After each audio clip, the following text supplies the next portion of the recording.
আমার জীবনের এই কাহিনী হয়তো আপনাদের অবাক করে দেবে যে বিয়ের পবিত্র বন্ধনে আবদ্ধ হওয়ার আগেই আমি কি করে অন্তঃসত্ত্ব হয়ে পড়লাম। আমার সৌন্দর্য অনেক পুরুষেরই দৃষ্টি আকর্ষণ করত, কিন্তু আমি তখনও কলেজের গণ্ডি পেরোইনি। এরই মধ্যে বাবা আমার বিয়ে ঠিক করে ফেলেন একজন সেনা সদস্যের সাথে, যার নাম আরমান। আরমান যেহেতু সেনাবাহিনীতে চাকরি করত, বছরে প্রায় ৬ মাসই তাকে সীমান্তের প্রহরায় কাটাতে হতো। ছেলেটি দেখতে যেমন সুদর্শন ছিল, তেমনি সে ছিল তার বাবা মায়ের একমাত্র সন্তান।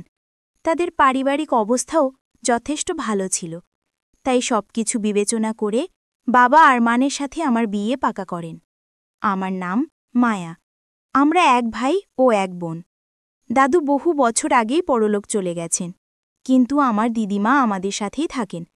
দিদিমা আমাকে ঠিক পুতুলের মতো ভালোবাসেন, আর আমার বাবা মায়ের ভালোবাসার গভীরতা তো এই গল্পের পড়তে পড়তে আপনারা বুঝতে পারবেন। আমার ছোট ভাইটি এখনও স্কুলের ছাত্র। বিয়ের কথা পাকা হওয়ার পর আরমান মাঝে মাঝে আমাদের বাড়িতে আসত সবার সঙ্গে আলাপ পরিচয় করতে। এভাবে প্রায় ১ মাস কেটে যাওয়ার পর বাবা যখন বিয়ের তারিখ চূড়ান্ত করতে আরমানের বাড়ি গেলেন, তখন আরমানের বাবা জানালেন যে আরমানের জরুরি তলব এসেছে, তাকে আগামীকালের মধ্যেই ৬ মাসের জন্য সীমান্তে যেতে হবে। এই আকস্মিক খবরে আমরা সবাই, বিশেষ করে আমার বাবা মা, খুব ভেঙে পড়েছিলাম। ভেবেছিলাম বিয়ের পর হয়তো আরমান সীমান্তেই থাকবে, কিন্তু তার আগেই সে আমার থেকে অনেক দূরে চলে গেল। আমাদের মধ্যে ফোনে নিয়মিত কথা হতো। যেদিন আরমানের সীমান্তে যাওয়ার কথা, তার আগের রাতে সে গোপনে আমাদের বাড়িতে দেখা করতে আসে। এই ব্যাপারে আমার বাড়ির আর কেউ কিছুই জানত না, কিন্তু আমি আগে থেকেই প্রস্তুত ছিলাম। তবে আমি এটা বুঝতে পারিনি যে সে সবকিছুর পরিকল্পনা করেই আসবে। বাড়ির সবাই ঘুমিয়ে পড়ার পর আমি আরমানকে নিয়ে আমাদের ছাদে গেলাম এবং ছাদের দরজাটা বাইরে থেকে আটকে দিলাম, যাতে ঘর থেকে কেউ ওপরে আসতে না পারে। ছাদে পাতা একটা ছোট খাটে বসে আমরা অনেক গল্প করি। আরমান আমাকে ছেড়ে ৬ মাসের জন্য চলে যাবে, এই কথা ভেবে আমি তাকে জড়িয়ে অনেক কেঁদেছিলাম। সেই আবেগঘন মুহূর্তে আমরা আমাদের সব সীমা ভুলে যাই এবং সেদিন রাতে আমাদের মধ্যে সবকিছু হয়ে গিয়েছিল। সেই এক রাতের ভুলের শাস্তি যে আমাকে আজও বয়ে বেড়াতে হবে, তা আমি তখনও ঘুণাক্ষরেও টের পাইনি। আজ আমি এক সন্তানের জননী, কিন্তু আমার স্বামী নেই। আমার সন্তানের বাবা বেঁচে থাকতেও সে পিতৃস্নেহ থেকে বঞ্চিত। সেদিন রাতে আরমান যখন আমাকে ছেড়ে চলে যাচ্ছিল, আমার বুকটা হেঁটে যাচ্ছিল, কারণ আমি সর্বস্ব দিয়ে তাঁর হয়ে গিয়েছিলাম। আরমান কথা দিয়েছিল ৬ মাস পর ফিরেই সে আমাকে বিয়ে করে তার বাড়ি নিয়ে যাবে, কিন্তু তার যাওয়ার ১ মাস পরই আমি অসুস্থ বোধ করতে শুরু করি। আমার প্রায়শই শরীর খারাপ লাগত, বাথরুমে গিয়ে বমি করতাম। একদিন আমি বাথরুমে বমি করার সময় আমার দিদিমা শব্দ শুনে ছুটে আসেন। তিনি আমাকে ধরে বিছানায় বসিয়ে কপালে চুমু দিয়ে বলেন, আমার পুতুলটার কি হয়েছে? কয়েকদিন ধরেই দেখছি তোর শরীরটা ভালো নেই, চল আজ আমিই তোকে ডাক্তারের কাছে নিয়ে যাব।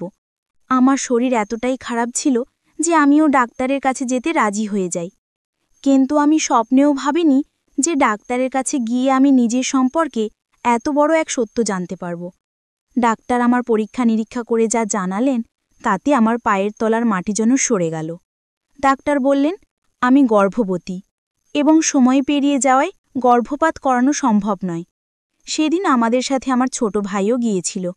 সে যখন বুঝতে পারল যে সে মামা হতে চলেছে, তখন সে বাড়ি ফিরেই ছুটে গিয়ে ভেতরে গিয়ে চিৎকার করে বলতে লাগল, মা, একটা দারুণ খুশির খবর আছে, আমি মামা হতে চলেছি। এই কথা শুনে মা আমার ভাইয়ের গালে সজোরে এক থাপ্পড় বসিয়ে দিলেন। এরপর দিদিমা যখন আমাকে সাবধানে ধরে ঘরে নিয়ে এলেন, তখন বাবা মা জিজ্ঞেস করলেন, ডাক্তার কি বলেছে? মায়া, কি হয়েছে?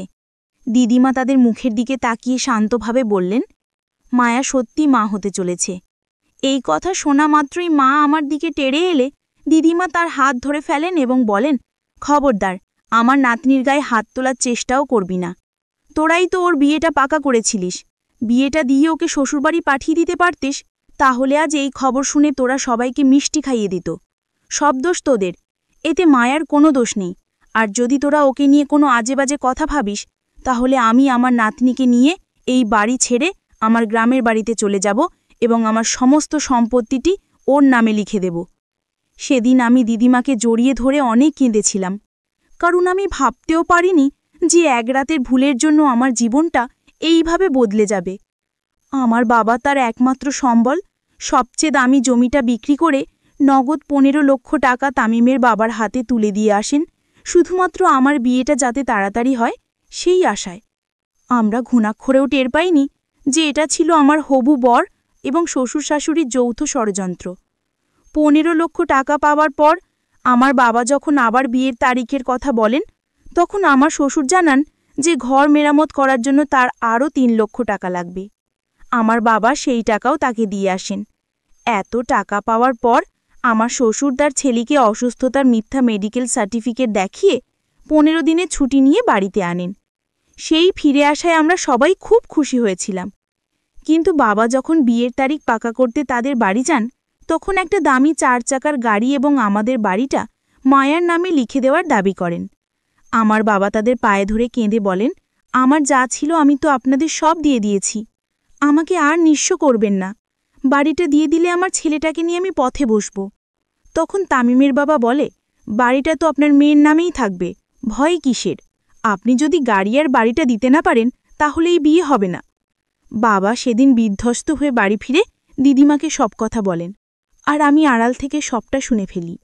আমি সাথে সাথে আরমানকে ফোন করে তার বাবাকে এসব দাবি থেকে বিরত থাকতে অনুরোধ করি, কিন্তু আরমান সাফ জানিয়ে দেয়, আমি আমার বাবা মায়ের বিরুদ্ধে যেতে পারবো না। সেদিন আমি বুঝে গিয়েছিলাম যে আরমানও তার পরিবারের মতোই লোভী।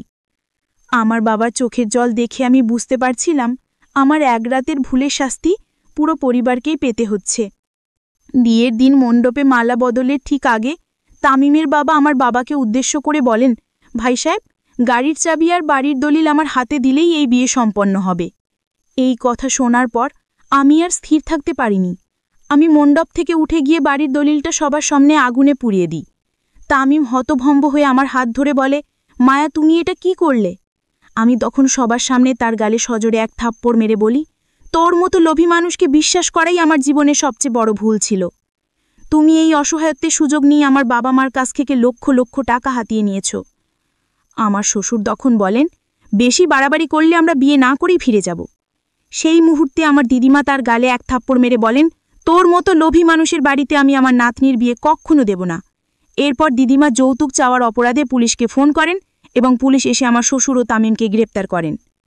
আমি সমাজের ভয় ও লজ্জাকে জয় করে সেদিন বলেছিলাম, আমার সন্তানকে মানুষ করার জন্য আমি একাই যথেষ্ট। আমার এমন লোভী জীবনসঙ্গীর প্রয়োজন নেই। আমি চাই না আমার সন্তানের ওপর এমন মানুষের ছায়া পড়ুক। আসলে সেদিন রাতে যা কিছু হয়েছিল তা ছিল তামিম ও তার পরিবারের পূর্ব পরিকল্পনা। কিন্তু আমার বাবা মা ও দিদিমা আমার পাশে ছিলেন বলেই আমি সেই কঠিন সময় পার করে একটি কন্যা সন্তানের জন্ম দিয়েছি। আজ আমার স্বামী থাকা সত্ত্বেও নেই, কিন্তু আমার পরিবার তাকে ভালোবাসায় ভরিয়ে রেখেছে। আমি এখন স্বামী ছাড়াই আমার বাবা মায়ের সাথে থেকে আমার মেয়েকে দোষিতিনার ভঙ্গিতে মানুষ করছি। বন্ধুরা, আজকের গল্পটি এখানেই শেষ করছি। গল্পে কোনো ভুল ত্রুটি থাকলে ক্ষমা করে দেবেন। গল্পটি ভালো লাগলে অবশ্যই লাইক, শেয়ার এবং সাবস্ক্রাইব করতে ভুলবেন না।